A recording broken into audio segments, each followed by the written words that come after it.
Hello friends, आज की video में हम जो है आपको खान सर की पॉकेट जीके की जो बुक है उसका जो है यहाँ पर स्टार्ट करने वाले हैं सीरीज़। दोस्तों, खान सर की पॉकेट जीके जो बुक है उसकी सीरीज हम यहाँ पर जो है आज शुरू करने जा रहे हैं, जिसमें कि आपको जो है सारे टॉपिक जो है पढ़ाए जाएंगे।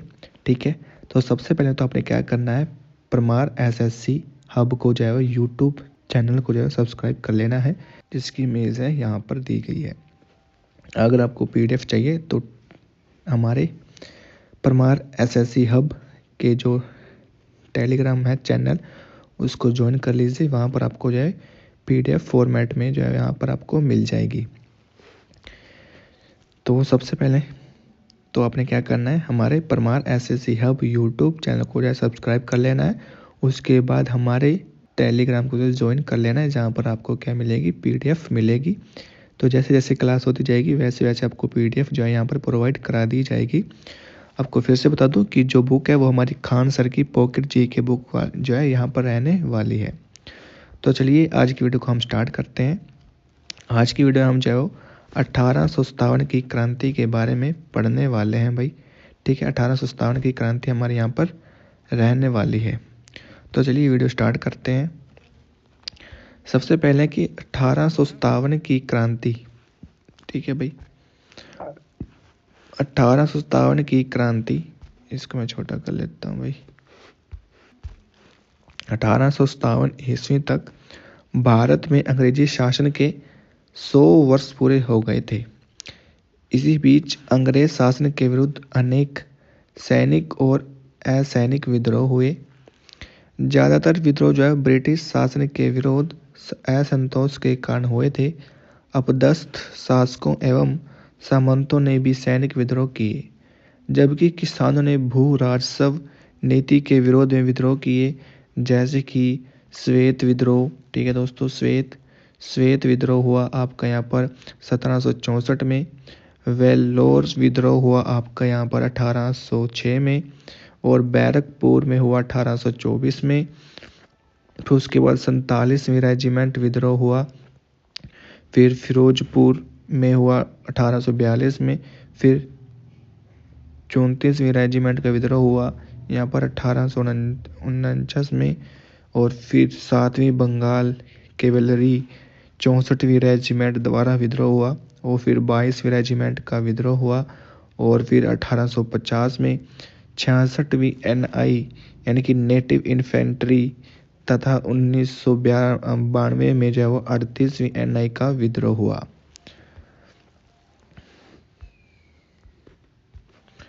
उसके बाद है कि विद्रोह के कारण क्या थे। तो जो विद्रोह के इतिहासकारों ने जो माना है वो है चर्बी युक्त कारतूस।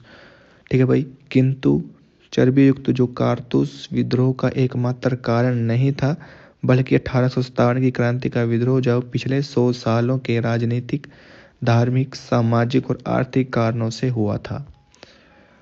अब नेक्स्ट बात है कि राजनीतिक कारण क्या था, यानी कि 1857 की क्रांति का राजनीतिक कारण। राजनीतिक कारण था वेलेंजली की सहायक संधि या फिर डलहौजी की व्यापकगत नीति, जिसको दोस्तों यहाँ पर इंग्लिश में जो डॉक्ट्रिन ऑफ लैप्स कहा जाता है।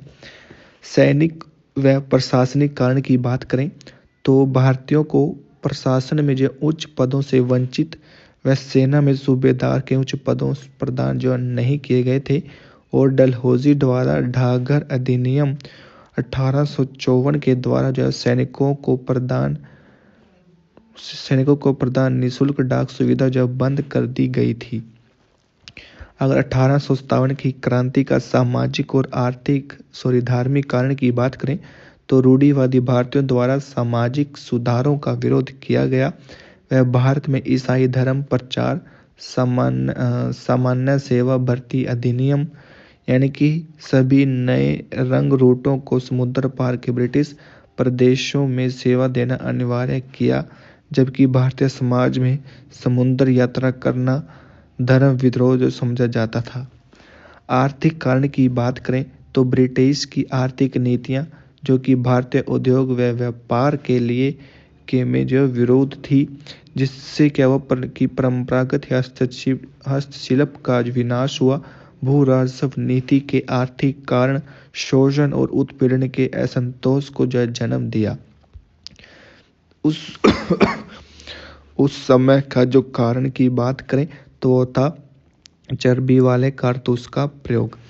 नोट दोस्तों यहाँ पर आपने कर लेना है कि जो नए राइफल थी एनफील्ड के कारतूसों का जो निर्माण है वो दोस्तों यहाँ पर जो है वो वुल्विच आर्सेनल यानी कि वुडविच आर्सेनल लंदन के कारखानों में होता था और भारत में उत्पादन व प्रशिक्षण स्थल अंबाला, दमदम और सियालकोट में थे।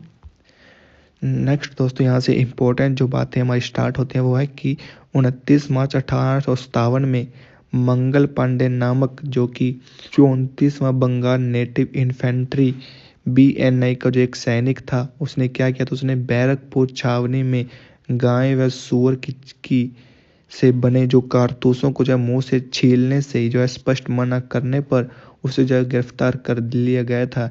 लेकिन 8 अप्रैल 1857 को बैरकपुर जेल में फांसी उनको जो दी गई थी।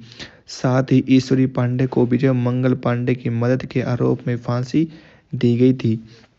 तो जैसे ही मंगल पांडे की फांसी के बारे में लोगों को पता चला तो उन्होंने 10 मई को 1857 को मेरठ के पैदल टुकड़ी जो कि 20 नेटिव इन्फेंट्री द्वारा 1857 में जो है क्रांति का आरंभ उन्होंने कर दिया और विद्रोह की समयावधि में भारत का जो गवर्नर जनरल लॉर्ड कैनिंग तथा ब्रिटिश प्रधानमंत्री लॉर्ड पाल्मस्टन जो कि जिनको हेनरी जॉन टेम्पल भी कहा जाता है। ठीक है दोस्तों, नेक्स्ट है कि 1857 की जो कमल का फूल व रोटी को जो है क्रांति के प्रतीक के रूप में जो चुना गया था।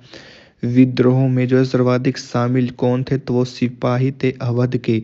आपसे क्वेश्चन पूछा गया दोस्तों RPF कांस्टेबल में कि 1857 के विद्रोह में किस जगह के जो है सबसे ज्यादा सैनिक जो है इसमें शामिल हुए थे, तो इसका राइट आंसर हो जाएगा यहाँ पर अवध भाई। ठीक है, नेक्स्ट क्वेश्चन है कि अवध सैनिकों को जो है वो पौधशाला जो वो कहलाता था और 1857 की क्रांति में ब्रिटेन की महारानी विक्टोरिया थी। यानी कि 1857 की क्रांति के समय ब्रिटेन की महारानी कौन थी, तो वो थी महारानी विक्टोरिया। 1857 की क्रांति के समय जो प्रमुख अधिकारियों की अगर हम बात करें तो वो था दोस्तों, कंपनी के अध्यक्ष की बात करें तो वो था मैगल्स और शस्त्रागार का अध्यक्ष था यानी कि जहाँ पर बंदूकें हथियार रखे हुए थे तो उनका अध्यक्ष था यहाँ पर लॉर्ड विलोबी और प्रमुख सेनापति था वो था जॉर्ज एनिसन। 1857 की क्रांति के दौरान जींद, पटियाला और सिंधिया रियासत अंग्रेजों को जो सबसे सहायक रही थी। मिर्जा गालिब एकमात्र व्यक्ति था जिसने 1857 की क्रांति को अपनी आंखों से देखा था। जीनत महल ने बहादुर शाह जफर के हुमायूं के मकबरे में छिपे होने की सूचना लॉर्ड कैनिंग को दी थी। यानी कि आपसे यहाँ से क्वेश्चन पूछ सकता है कि बहादुर शाह जफर के हुमायूं के मकबरे में छिपे होने की जो सूचना है वो लॉर्ड कैनिंग को किसने दी थी, तो इसका राइट आंसर हो जाएगा यहाँ पर जीनत महल ने। नेक्स्ट है कि 3 जुलाई 1857 को तख्त खां के विद्रोह का मुख्य नेता घोषित जो किया गया था और बहादुर शाह द्वितीय ने बख्त खां को साहिब ए आलम बहादुर का खिताब दिया। बख्त खां बरेली से ब्रिटिश सेना का सूबेदार था और दिल्ली में विद्रोही सिपाहियों का नेतृत्व कर रहा था। नेक्स्ट है कि तात्या टोपे एकमात्र क्रांतिकारी था जिसे सार्वजनिक रूप से फांसी दी गई थी। नेक्स्ट है कि कुंवर सिंह एकमात्र क्रांतिकारी था जो कभी भी गिरफ्तार नहीं हुआ। नेक्स्ट है कि कैप्टन गार्डन एकमात्र अंग्रेज था जो ब्रिटिश सरकार के विरुद्ध लड़ रहा था। दोस्तों ये 3 फैक्ट आपने यहाँ पर याद कर लेने हैं। ठीक है, नेक्स्ट है कि ब्रिटिश न्यायाधीश मेजर हैरियत ने बहादुर शाह जफर को देश निर्वासन की सजा सुनाई थी। जनरल जॉन बेनेट जो हेयर से थे उन्होंने बैरकपुर छावनी में जो 34वीं नेटिव इन्फेंट्री के कमांडिंग ऑफिसर थे। ठीक है दोस्तों, नेक्स्ट क्वेश्चन है आपका कि 12 मई 1857 को दिल्ली पर कब्जा जो है बहादुर शाह द्वितीय को विद्रोह का नेता तथा भारत का बादशाह घोषित किया गया था। यानी कि 12 मई 1857 को दिल्ली पर कब्जा कर बहादुर शाह जफर द्वितीय को क्या किया, भारत का बादशाह घोषित कर दिया गया था। और 1857 की क्रांति में विदेशी पत्रकार थे जिनका नाम था अर्नाल्ड रसल। उन्होंने क्या किया, उन्होंने भारत में जो उपस्थित था रानी लक्ष्मीबाई को क्या कहा जाता है, महल परी भी कहा जाता है। ठीक है, और इनकी समाधि स्थल की जो बात करें वो तो ग्वालियर में है।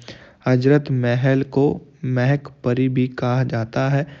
सन 1857 में के विद्रोह के उपरांत जो भारत सरकार अधिनियम 1858 के द्वारा कंपनी के शासन को समाप्त कर दिया गया था और ब्रिटिश क्राउन ने अपने हाथ में जो ले लिया था। यानी कि क्वेश्चन आपसे आरपीएफ में पूछा गया था कि ब्रिटिश क्राउन यानी कि क्या हुआ था कि कंपनी के शासन को कब समाप्त किया गया था, तो उसको कम जो विद्रोह है 1858 में। ठीक है जी, और उसके बाद कौन सा साल स्थापित हुआ, इसके बोलते हैं ब्रिटिश क्राउन। यानी कि जो भारत का जो शासन है वो ब्रिटिश क्राउन ने अपने हाथों में ले लिया था, यानी कि रानी ने अपने हाथ में ले लिया था। नेक्स्ट है कि यह क्रांति 18 प्रभावी रूप से जो ग्वालियर शहर में से जो समाप्त हुई थी। ठीक है दोस्तों, और 1857 की क्रांति के बाद 1 नवंबर 1858 को शाही घोषणा में ब्रिटिश सरकार द्वारा भारत में निम्न परिवर्तन जो किए गए थे। 1858 में ये जो क्या किया, भारत सरकार अधिनियम द्वारा भारत का जो शासन है वो कंपनी के हाथों से छीन कर जब क्राउन के अधीन कर दिया गया था और डायरेक्टरों की सत्ता तथा अधिकार सभा को समाप्त कर दिया गया था और उनके समस्त अधिकार भारत सचिव को दे दिए गए थे। 12 सदस्यों की एक सत्ता भारत परिषद की स्थापना की गई थी और गवर्नर जनरल अब चूंकि क्राउन का प्रतिनिधित्व था अतः उसे वोल्सराय कहा जाने लगा।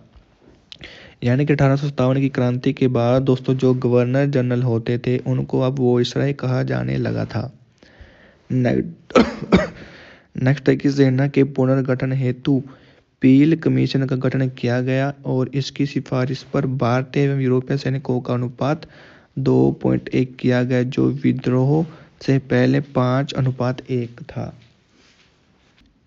यहाँ पर कुछ फैक्ट्स की बात कर लेते हैं कि 1857 की क्रांति के महान क्रांति के प्रमुख केंद्र कौन कौन से थे।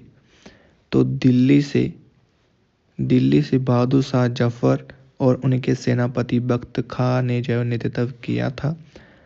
इलाहाबाद से बात करें तो लियाकत अली थे। जमशेदपुर से थे कुंवर सिंह और अमर सिंह। लखनऊ से थे बेगम हजरत महल। झांसी से थे रानी लक्ष्मीबाई और तात्या टोपे।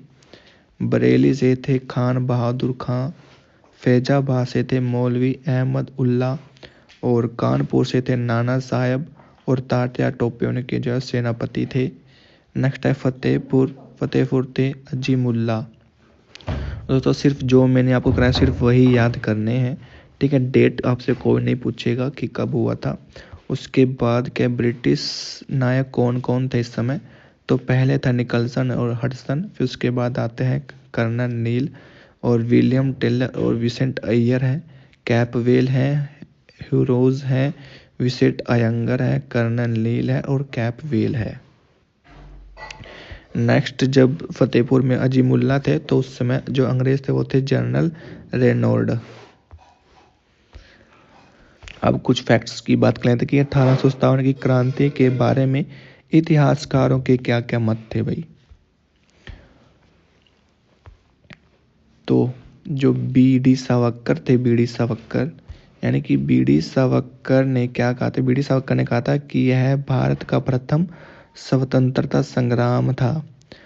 ठीक है भाई, और सर जॉन लॉरेंस एवं सीले ने कहा यह पूर्णतः सिपाही विद्रोह है। और डिज़रायली ने कहा था कि यह एक राष्ट्रीय विद्रोह था। जेम्स आउंडरम और डब्ल्यू टेलर ने कहा था कि यह अंग्रेजों के विरुद्ध हिंदू और मुसलमानों का षड्यंत्र था। L.E.R. रीज ने कहा कि यह धर्मार्थों का ईसाइयों के विरुद्ध एक युद्ध था।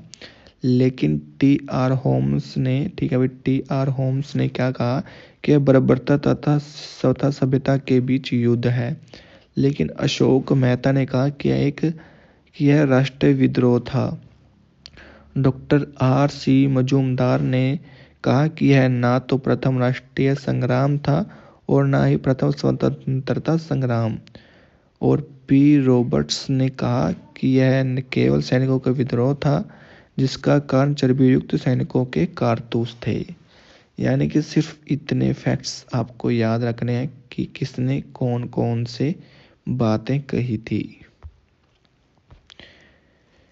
1857 की क्रांति हमारी यहाँ पर होती है कंप्लीट। उसके बाद हम पढ़ेंगे 19वीं शताब्दी में सामाजिक, धार्मिक और सांस्कृतिक आंदोलन जो भी हुए हैं